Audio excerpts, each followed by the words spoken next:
요한일서 4장 9절과 10절. 하나님의 사랑이 시작. 하나님의 사랑이 우리에게 이렇게 나타낸 바 되었으니 하나님이 자기의 독생자를 세상에 보내심은 저로 말미암아 우리를 살리려 하심이니라. 사랑은 여기 있으니 우리가 하나님을 사랑한 것이 아니요 오직 하나님이 우리를 사랑하사 우리 죄를 위하여 화목제로 그 아들을 보내셨음이니라. 아멘. 제가 지금 3주째 여러분들과 함께 십자가에 대해서 함께 나누는 시간 가운데 있습니다.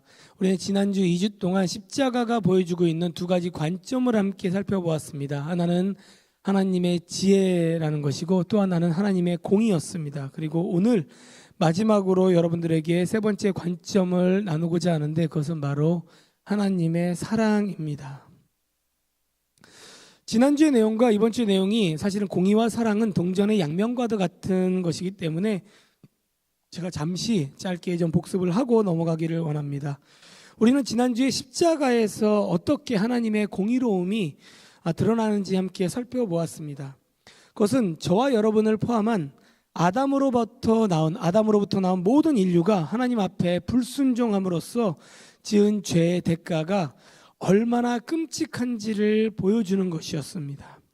십자가를 지고 골고다 언덕을 걸어가는 예수님의 고통과 고난의 여정은 사실 우리들이 짊어져야 할 삶의 모습이었습니다. 그리고 로마 로마인들에게도 절대로 행하지 않았던 그 인간이 받을 수 있는 가장 심한 고통을 느끼게 해주는 그 잔인한 극형의 십자가형을 예수님은 아무 반항도 하지 않고 묵묵히 못 박힘을 받으면서 죽으셨다는 것입니다.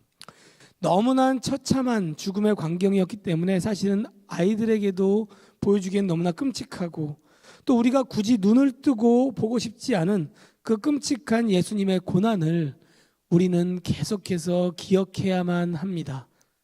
그 기억해야만 하는 이유는 바로 그 피하고 싶은 그 죽음이 사실 우리가 당했어야 하는 죄의 대가이기 때문입니다. 하나님은 공의로우신 분이기 때문에 인간이 지은 죄의 값을 반드시 물으셔야만 했고 너무나 미워하고 싫어하시는 죄에 대한 하나님의 진노와 저주를 십자가에 달린 예수님께 퍼부으셔야만 했습니다. 그것이 바로 하나님의 공의였습니다. 이 십자가에서 보여주는 하나님의 공의라고 하는 것을 통해서 우리는 두 가지 사실을 배울 수 있었습니다. 그 하나는 무엇이냐면 하나님께서 죄라고 하는 것을 얼마나 끔찍하게 여기시고 혐오하고 싫어하고 미워하는가 하는 것이었습니다. 얼마나 죄를 경멸하셨으면 자신의 하나뿐인 사랑하는 그 독생자 예수한테까지도 그 예수가 십자가에 달리는 그 순간까지도 한치의 용서와 자비도 없이 잔인한 죽음을 맞이하도록 저주와 진노를 퍼부으시겠습니까, 여러분? 여러분 같으시면 여러분의 사랑하는 아들이나 딸이 아무리 잘못을 한다 할지라도 나는 공의로운 자다, 나는 정의로운 자이기 때문에 네가 잘못한 대가를 치러야 한다 라고 하면서 그렇게 끔찍하게 그러한 일들을 행하시겠습니까? 말도 안 되지 않습니까? 더군다나 아들의 잘못도 아니고 딸의 잘못도 아닌 다른 사람의 잘못 때문이라면 더더구나 그것은 참 이해하기 힘든 일입니다. 그러니까 이러한 모습을 우리가 생각한다면 하나님이란 분은 정말로 우리가 감히 가까이 하기에는 너무나 거룩하고 또 한편으로는 너무나 두렵고 무서운 분이라는 생각이 들기도 합니다. 또 다른 하나는 저와 여러분 같은 인간이란 존재가 이렇게 잔인하게 사랑하는 아들을 죽여서 그 깨끗한 피를 흘려야지만 하나님께서 죄에 대한 분노를 거둘 만큼 우리는 하나님 앞에 절대로 용서받을 수 없는 또 긍휼함을 얻을 수 없는 끔찍한 죄인이라는 사실이라는 것입니다. 여러분, 얼마나 여러분들이 하나님 앞에 죄인이라고 생각을 하십니까? 십자가를 보면서 내가 이렇게까지 하나님 보시기에 끔찍한 죄인이었나? 라는 것이 여러분 받아들여지십니까? 그래도 내가 얼마나 정직하고 바르게 살려고 노력하는데 그렇게 그 정도로 나쁜 인간은 아니지라고 여러분들 생각을 하십니까? 하지만 여러분, 우리가 그것을 인정을 하던 인정을 하지 않던 성경은 분명히 우리에게 말하고 있습니다. 우리가 하나님 앞에 끔찍한 죄인이라고 말입니다. 그리고 여러분이 얼마나 이 사실을 가슴속 깊이 느끼고 인정하고 받아들이냐에 따라서 오늘 제가 말씀드릴 하나님의 사랑과 은혜가 그만큼 또 얼마나 크고 위대하고 놀라운지를 경험하시게 될 것입니다. 저는 오늘 여러분들과 십자가의 사랑에 대해서, 십자가에서 보여주는 하나님의 사랑에 대해서 좀 나누고자 합니다. 그리고 그 이야기는 예수님의 오른쪽 왼쪽에 함께 십자가에 못 박혀서 죽어가던 두 강도의 이야기를 가지고 좀 나누고자 합니다. 이 강도의 이야기는 4복음서 가운데 특별히 마태복음과 누가복음에 잘 나와 있습니다. 마태복음은 마태복음 27장에 잘 나와 있고 누가복음은 누가복음 23장에 잘 나와 있습니다. 따라서 이 두 개의 복음서를 좀 비교하면서 여러분들과 좀 말씀을 나누고자 합니다.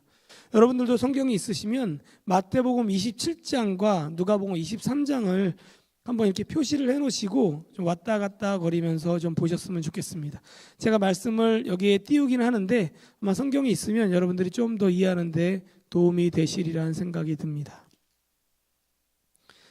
마태복음 27장과 누가복음 23장입니다.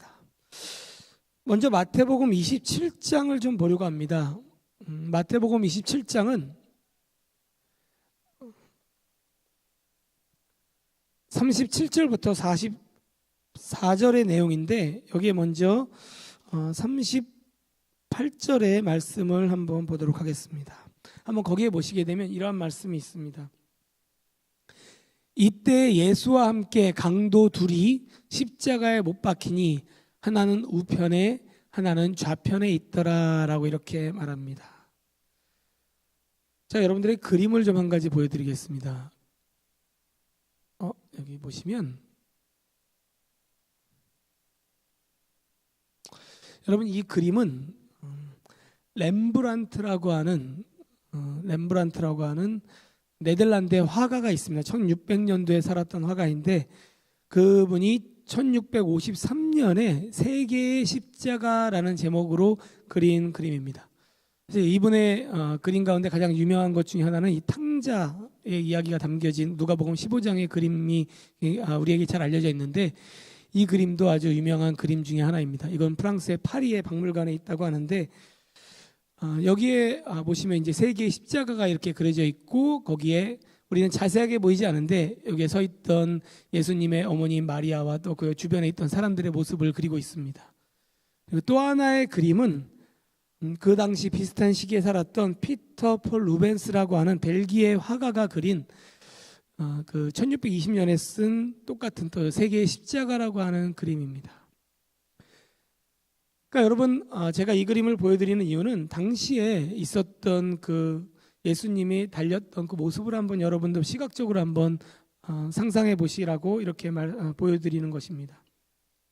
그러니까 이러한 그림의 모습을 가지고 이런 분위기였겠다라는 생각을 가지고 오늘 마태복음 27장을 한번 여러분들 한번 보시기를 바랍니다.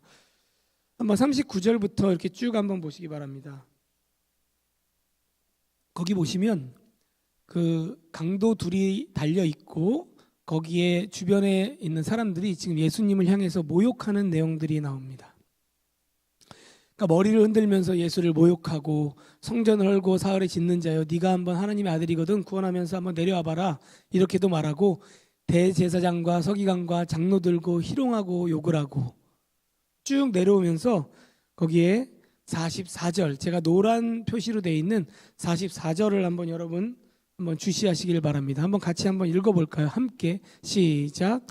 함께 십자가에 못 박힌 강도들도 이와 같이 욕하니라 라고 이렇게 말하고 있습니다. 여러분 한번 생각해 보시기 바랍니다. 이것을 생각하면 굉장히 좀 비참합니다. 제가 좀 전에 그림을 이렇게 보여드렸는데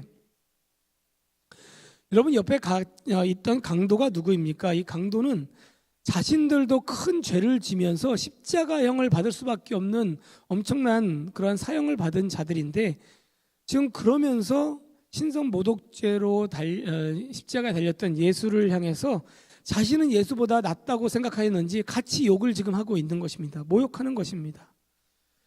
여러분, 유대 지도자들과 거기 장로들이 왜 예수님을 십자가에 못 박았습니까? 제가 첫 시간 2주 전에 말씀드렸는데 그 이유는 단 하나였습니다.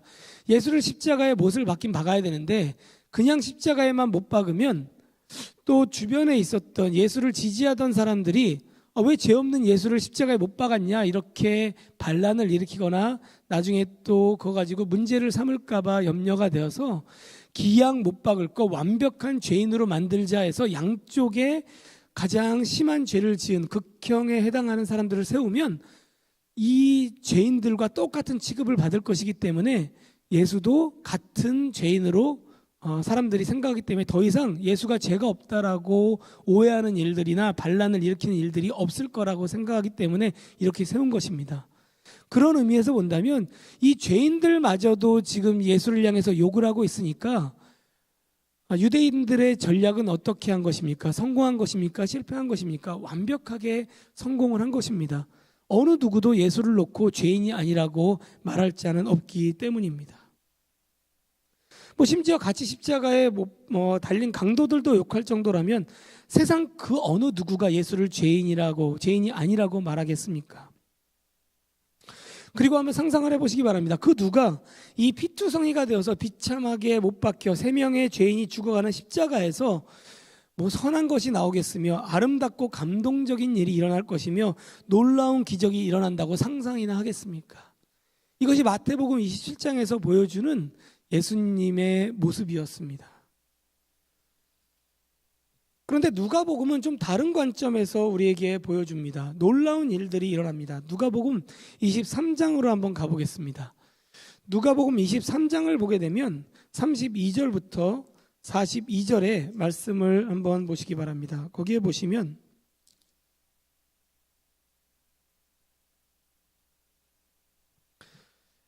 비슷한 내용이 나오는데 조금 다릅니다. 여기에 보시면 제일 처음 32절에 뭐라고 합니까? 또 다른 두 행악자도 사형을 받게 되어 예수와 함께 끌려가니라 라고 이렇게 말합니다. 여기까지는 별 차이가 없습니다. 그런데 여기에 이 다음에 35절, 36절, 37절은 그대로 똑같이 모욕하면서 희롱하면서 같이 옆에서 비난하는 내용들이 나오다가 39절에서 좀 의외의 말씀이 나옵니다. 한번 39절을 보시기 바랍니다. 한번 같이 한번 읽어볼까요? 달린 행악자 중 시작. 달린 행악자 중 하나는 비방하여 가로되 내가 그리스도가 아니냐 너와 우리를 구원하라 하되 이렇게 말을 하고 있습니다. 분명히 우리가 좀 전에 살펴보았던 마태복음 27장 44절은 함께 십자가에 못 박힌 2명 둘 다 욕을 했다고 말을 했습니다. 그런데 지금 여기서는 2명 중에 1명의 강도만 지금 욕을 했다고 말하고 있습니다. 그리고는 40절을 보시기 바랍니다. 40절은 이렇게 얘기합니다. 하나는 그 사람을 꾸짖어 가로되 네가 동일한 정죄를 받고서도 하나님을 두려워 아니하느냐라고 말하고 있습니다. 그러니까 둘이 같이 욕을 한다고 마태복음 얘기를 하고 있는데 누가복음에서는 한 명은 욕을 하고 한 명은 오히려 지금 욕을 하는 것이 아니라 욕하는 강도에게 시선을 돌려서 너 지금 무슨 소리 하는 거냐? 너도 똑같이 십자가 처형을 받고 있는 주제에 네가 뭐가 잘났다고 예수를 욕하고 있느냐? 너는 하나님이 두렵지도 않느냐라고 하면서 오히려 십자가에 달린 예수님을 두둔하면서 말하고 있다는 것입니다.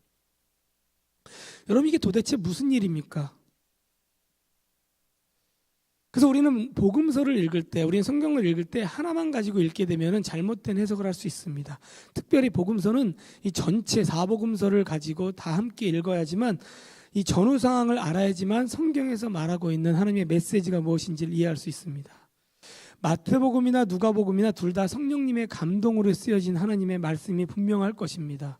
따라서 우리는 두 강도의 반응을 이렇게 해석해 볼 수 있습니다. 처음에는 십자가에 못 박혀서 예수님의 양쪽에 달렸던 이 강도들이 주변에서 예수님을 욕하는 걸 보고 이 사람 정말 나쁜 죄를 저지른 자인가 보다 생각하면서 함께 욕을 막 한 것입니다.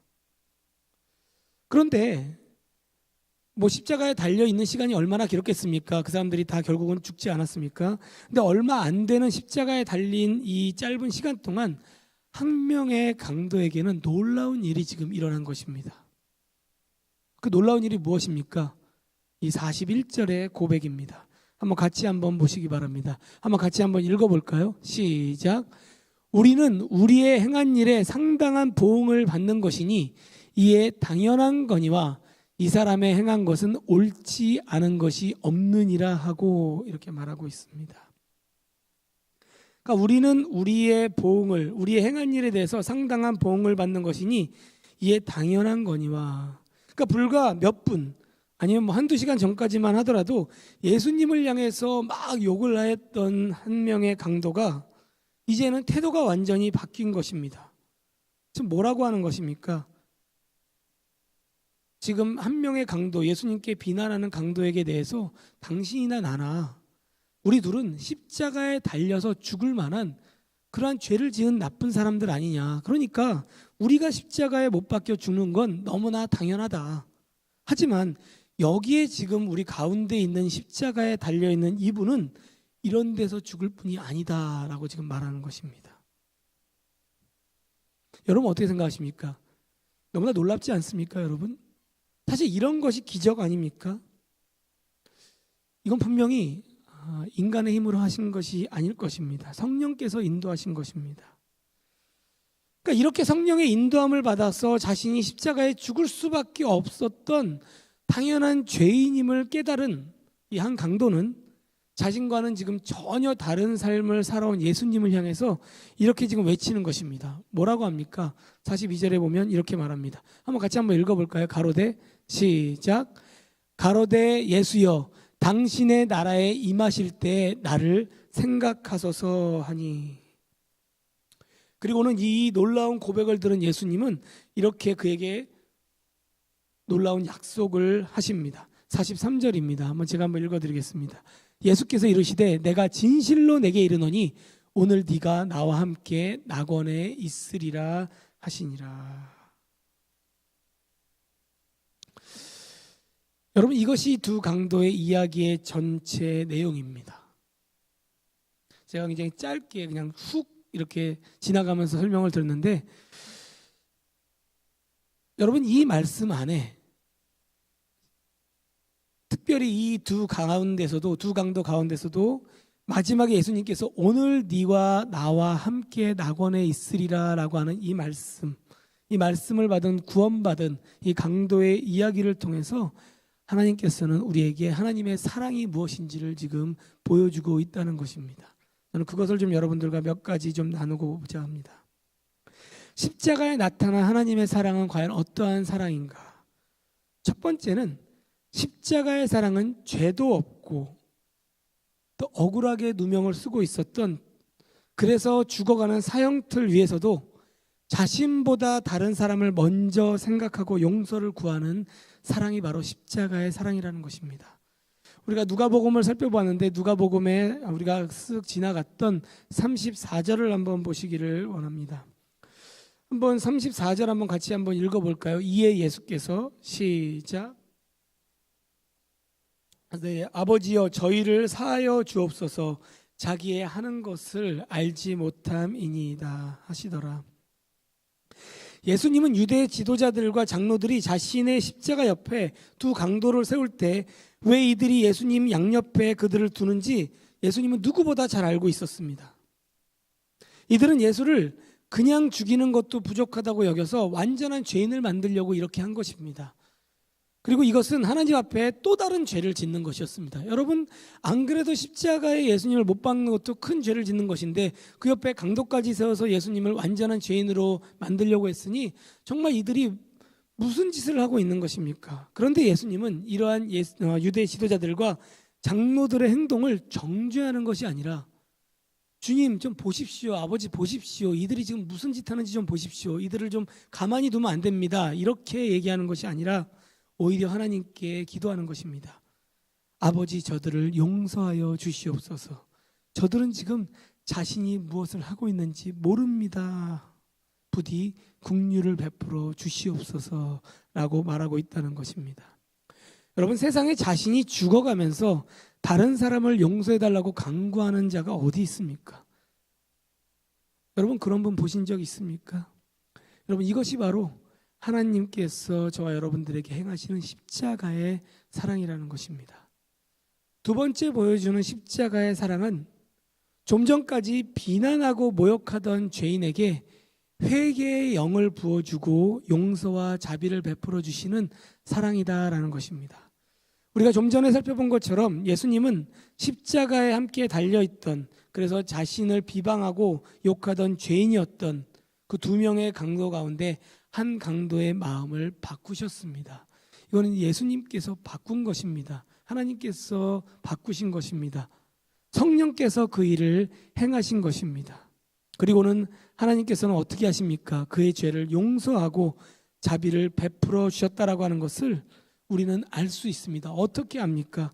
그가 스스로 하나님 앞에 갈 수 없는, 내가 십자가에서 죽을 수밖에 없었던 죄인이다라는 고백을 통해서 하나님께서 이 자를 구원하셨구나라는 것을 우리에게 보여주신다는 것입니다. 여러분, 하나님은 자신의 사랑하는 자녀에게 회개의 영을 허락하십니다. 하나님을 만난 모든 사람은 다 하나님 앞에서 내가 죄인임을 고백하는 자가 하나님을 만난 자입니다. 그리고 그 회개의 영에 우리가 믿음으로 반응함으로써 우리는 하나님께서 나의 죄를 용서하시고 자녀로 받아주셨음을 우리가 스스로 확인하게 되는 것입니다. 내가 죄인입니다라는 고백을 내 입으로 할 수 있을 때, 내가 하나님께 구원을 받았구나라는 것을 확인하는 것입니다.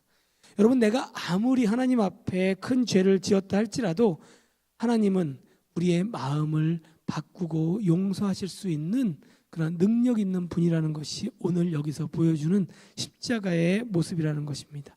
이것이 바로 십자가에서 행하신 사랑이라는 것입니다. 여러분, 그 사랑을 받으셨습니까?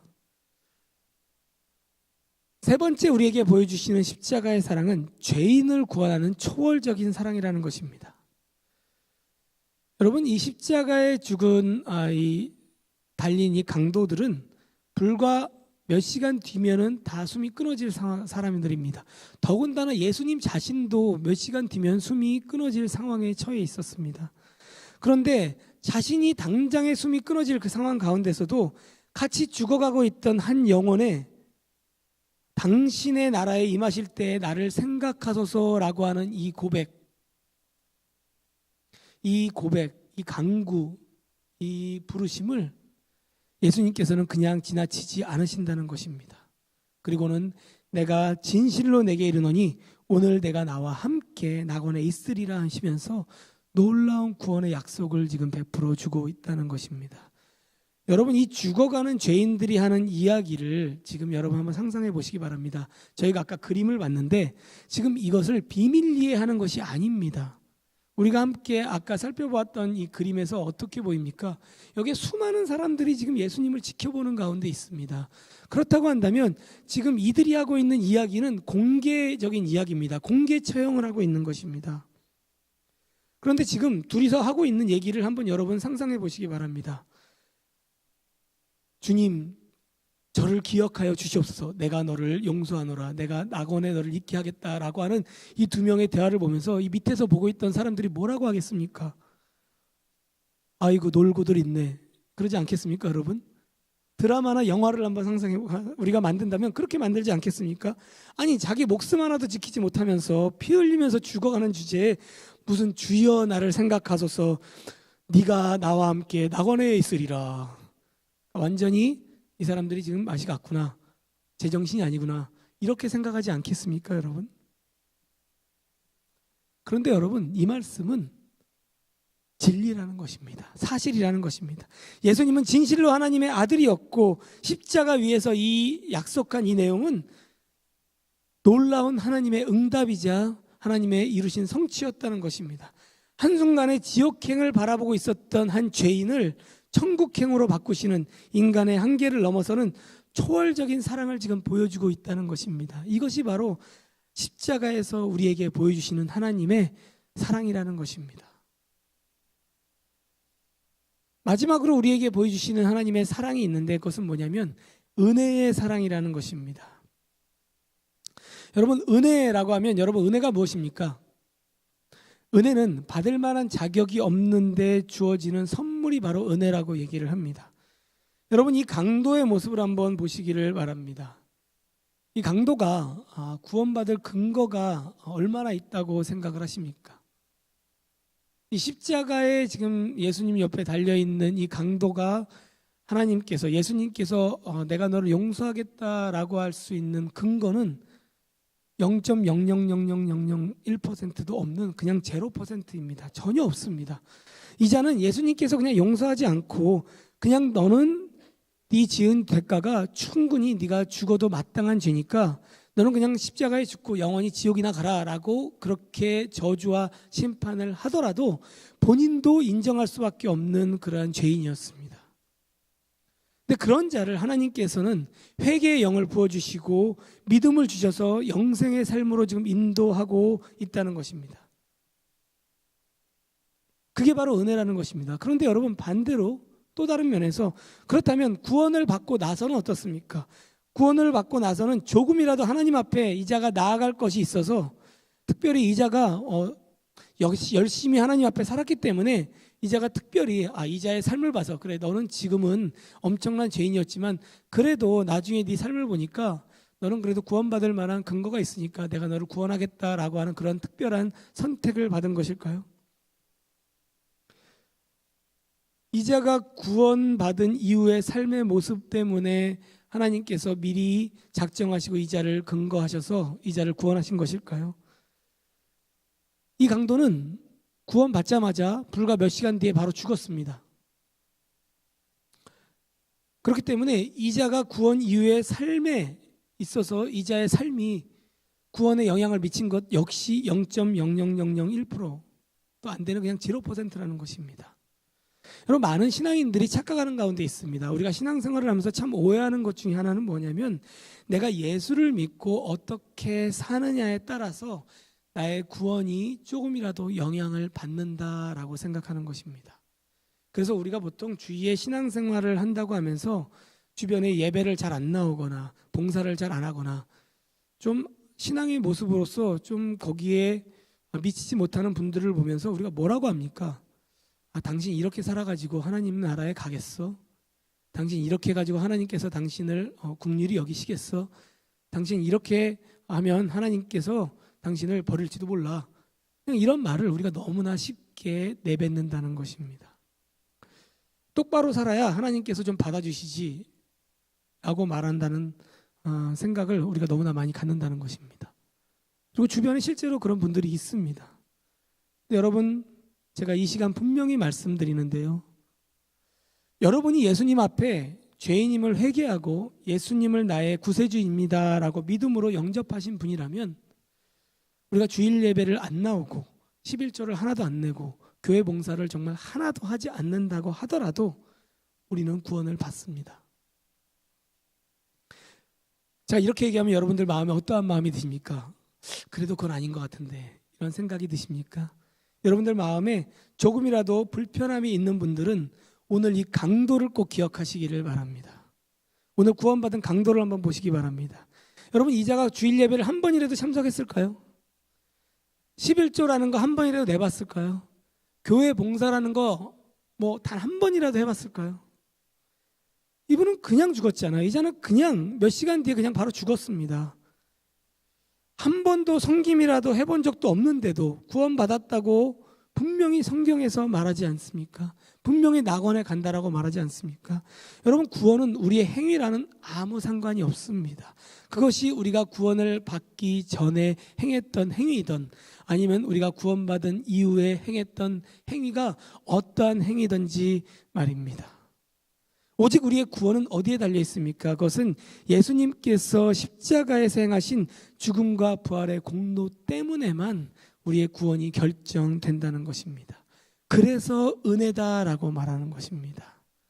자격 없는 자가 받는 선물, 그것이 바로 우리에게 주시는 구원의 가장 본질적인 메시지입니다.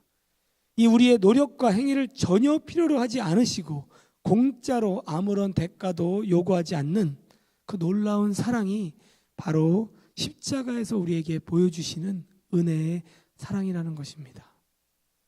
그러므로 여러분 마음 가운데 조금이라도 여러분 구원받은 삶에 대한 불편한 마음이 있다면 이 시간 그것을 깨끗하게 다 내려놓으셨으면 좋겠습니다. 여러분이 어떠한 삶을 살아왔던 아니면 여러분이 어떠한 삶을 앞으로 살아가던 하나님께서는 저와 여러분을 끝까지 지켜주시고 구원을 주신다는 것입니다. 우리 가운데 믿음만 확실하다면 말이죠. 말씀을 정리하고자 합니다. 여러분 세상 천지에 오늘 우리가 함께 나눈 십자가에서 예수님께서 보여주신 이러한 사랑을 해왔던 인간이라든지 할 수 있는 사람이 있을까요? 아무리 부와 명예와 권력과 힘과 좋은 또 인간적인 성품을 가진다 하더라도 그자가 세상에서 얘기하는 훌륭한 종교 지도자라 할지라도 이러한 사랑을 할 수 있는 사람은 아무도 없습니다. 왜 그런지 아십니까, 여러분? 그것은 우리가 바로 인간이기 때문입니다. 우리가 한낱 연약한 인간이기 때문에 우리는 이러한 사랑을 할 수 없다는 것입니다. 오늘 제가 정한 이 본문 요한 1서 4장 9절과 10절은 우리에게 이렇게 말합니다. 다시 한번 보시길 원합니다. 우리 같이 다시 한번 읽어볼까요? 하나님의 사랑이 시작. 이렇게 나타낸 바 되었으니 하나님이 자기의 독생자를 세상에 보내심은 저로 말미암아 우리를 살리려 하심이니라. 사랑은 여기 있으니 우리가 하나님을 사랑한 것이 아니요 오직 하나님이 우리를 사랑하사 우리 죄를 위하여 화목제로 그 아들을 보내셨음이니라. 여러분 우리 인간이 할 수 있는 사랑은 어떤 사랑입니까? 기껏해야 내가 가지고 있는 것 좀 나눠주는 사랑, 그 정도가 우리가 할 수 있는 사랑입니다. 좀 많이 나눠주는 거, 그 정도가 우리가 할 수 있는 사랑입니다. 하지만 하나님의 사랑은 무엇입니까? 하나님 자신을 우리에게 주시는 사랑이라는 것입니다. 이것이 십자가에서 보여주고 있는 우리에게 명확하게 드러난 하나님의 사랑입니다. 자, 이제는 우리의 이제 삶에 대한 부분을 좀 얘기하기를 원합니다.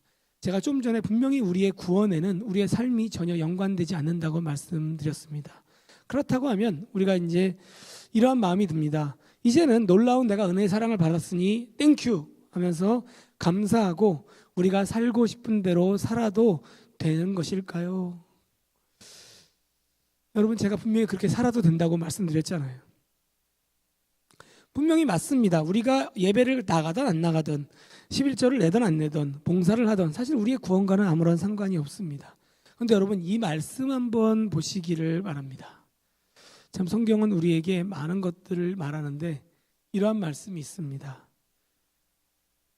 사랑하는 자들아 하나님이 이같이 우리를 사랑하셨은즉 우리도 서로 사랑하는 것이 마땅하도다. 여러분 이 말씀 요한일서 4장 11절 우리가 좀 전에 읽었던 하나님이 우리를 사랑했고 하나님이 우리를 사랑했기 때문에 아들을 보냈다. 그렇기 때문에 당신들의 구원, 너희들의 구원은 너희들의 행위랑은 아무 상관이 없다라고 말하자마자 지금 요한이 이 말씀을 하는 겁니다. 그렇기 때문에 하나님이 이같이 우리를 사랑하셨던 듯 우리도 서로 사랑하는 것이 마땅하다라고 지금 우리의 삶을 뭔가 요구하는 것처럼 여깁니다. 그리고 요한은 3장 16절에서 이렇게 말합니다. 그가 우리를 위하여 목숨을 버리셨으니 우리가 이로써 사랑을 알고 우리도 형제들을 위하여 목숨을 버리는 것이 마땅하니라라고 지금 말하는 것입니다. 여러분 이 말씀 들으면 또 어떻게 생각하십니까? 아, 참 어렵다. 도대체 무슨 말이냐? 내가 어떻게 하라는 거야, 말라는 거야? 분명히 구원은 우리의 행위와 노력과 상관없다고 말씀하시면서 형제들을 위하여 목숨을 버리고 서로 사랑하는 것이 마땅하다라고 말한다면 우리는 도대체 어떻게 해야 하는 것일까요? 여러분 이 두 가지 말씀이 결코 컨플릭트 생기지 않는다는 것입니다. 마치 하나님의 공의와 사랑이 부딪히지 않는 것처럼 우리가 구원을 완벽하게 하나님의 은혜 가운데 받는 것과 우리가 또 하나님을 위해서 우리가 사랑을 행하고 주변 사람을 위해서 우리의 삶을 던지는 것 역시도 겹치지 않는다는 것입니다. 제가 말씀드리겠습니다. 하나님의 이 요구는 여러분 강요가 아닙니다. 그렇다고 율법도 아닙니다. 여러분, 우리가 얼마나 서로를 사랑한다고 해서 하나님께서 우리에게 베풀어 준 사랑을 우리가 행할 수 있겠습니까? 하나님께서 만약 이걸 조건적으로 우리에게 내세우신다면 우리가 여러분 얼마나 갚을 수 있겠습니까? 우리는 아마 하나님이 행하신 사랑에 10분의 1, 100분의 1, 1000분의 1, 아니 1000만분의 1, 우리가 숫자로 계산할 수 있는 가장 작은 것도 우리가 하나님의 사랑을 갚을 수 없을 것입니다. 하나님의 사랑은 우리가 이따가 할 찬송가의 404장의 말씀처럼 하늘을 두루마리 삼고 바다를 먹물 삼아도 다 기록할 수 없는 것이 하나님의 사랑입니다. 따라서 이 사랑은 우리가 주고받을 수 있는 그러한 사랑이 아니라는 것입니다. 그런데 여러분, 그럼에도 불구하고 우리가 이 사랑을 행해야 한다라고 말하는, 우리가 이 놀라운 하나님의 사랑을 경험한 사람은, 하나님의 은혜를 깨달은 사람은 우리가 가만히 있을 수가 없기 때문입니다. 왜냐하면 내가 담을 수 있는 것보다 훨씬 크고 넓고 놀라운 사랑을 받았기 때문에 그 사랑이 우리의 작은 이 육체 가운데, 작은 마음 가운데 담아둘 수가 없기 때문에 흘러 넘칠 수밖에 없다는 것입니다. 그게 하나님의 사랑입니다. 그래서 그 넘치는 하나님의 사랑을 주변 사람들에게 감사함으로 주는 일들을 하는 것이 사도 요한이 지금 표현하고 있는 바로 이 사랑이다라고 말하는 것입니다.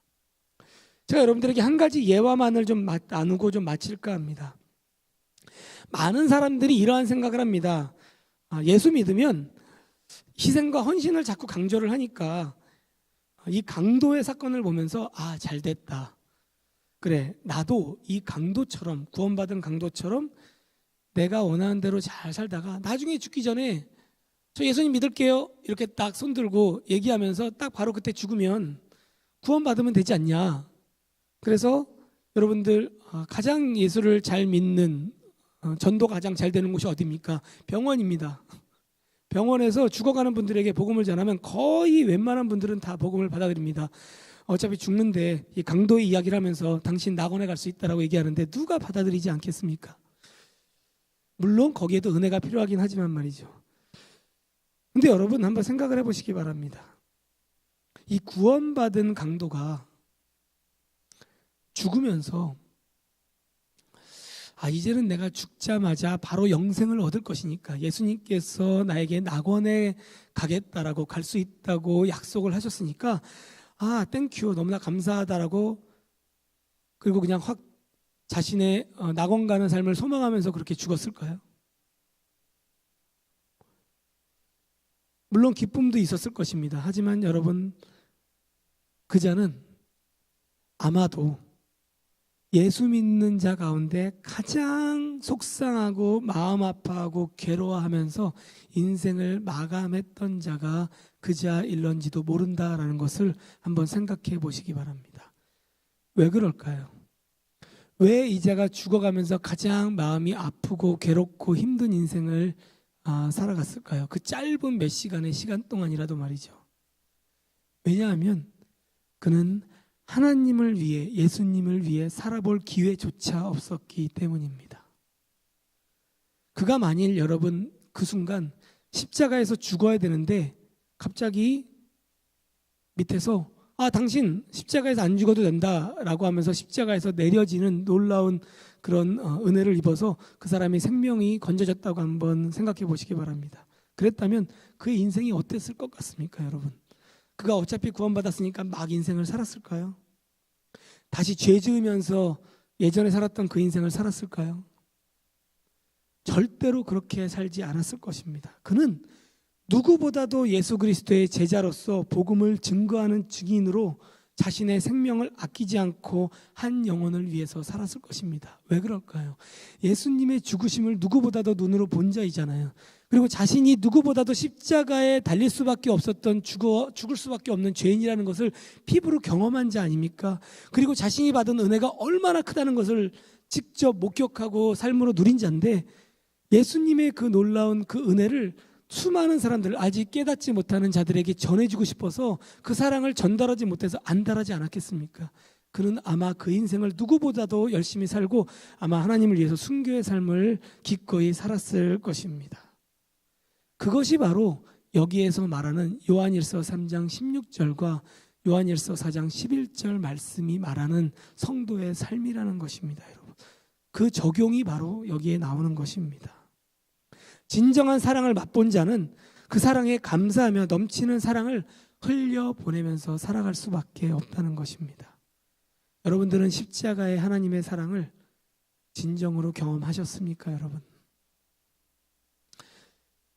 여러분들에게 만약에 펜을 주고 하나님께서 여러분에게 행하신 사랑을 아마 적으라고 한다면 여러분 A4 용지 몇 장이나 이 레러지 몇 장이나 여러분 하나님의 사랑에 대한 그 간증을 적어 내려갈 수 있으시겠습니까? 글쎄요, 저라면은 한 10장, 20장 정도는 적을지 몰라도 수백 장, 수천 장 이렇게까지는 못 적을 것 같아요. 제가 지금까지 쭉 빽빽하게 하나님의 사랑을 적는다 할지라도.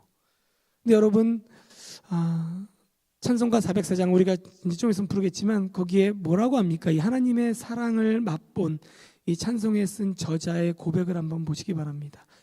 하늘을 두루마리 삼고 바다를 먹물 삼아도 하나님의 사랑을 다 기록할 수 없다는 것이 이 저자, 이 찬송을 고백하는 자가 경험했던 하나님의 사랑이라는 것입니다, 여러분.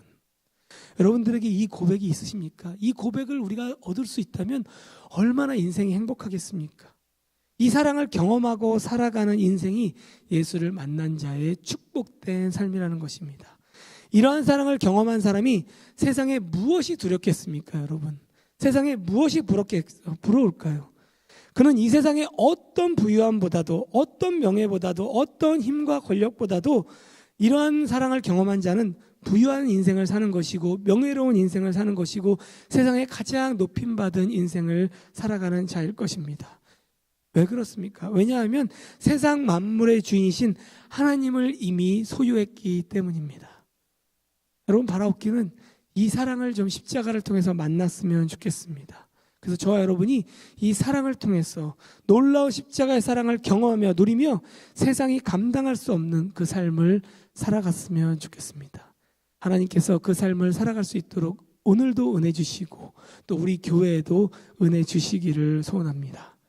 우리 이 시간 찬송 404장 함께 찬송하고 함께 기도하며 오늘 예배를 마치도록 하겠습니다. 여러분, 찬송가 404장 우리가 너무나 많이 부르고 잘 아는 찬송인데 이 시간은 좀 이 가사를 한번 좀 깊이 생각해 봤으면 좋겠습니다. 이 찬송을 쓴 이 리먼 목사라고, 이 프레드 여기 나와 있는 리먼이라고 하는 분은 목사님이었습니다. 근데 이분이 이렇게 고백한 것입니다. 이 아내가 처음에 쓴 그 고백을 함께 덧붙여서 만든 내용이라고 하는데 정말 이 가사를 보면 이 사랑을 경험하고 내가 있는가라는 생각이 듭니다. 그 크신 하나님의 사랑 형용다 못한다라고 하는 이 놀라운 고백, 이 고백이 우리의 삶의 고백이 되기를 소원합니다. 함께 찬송하겠습니다.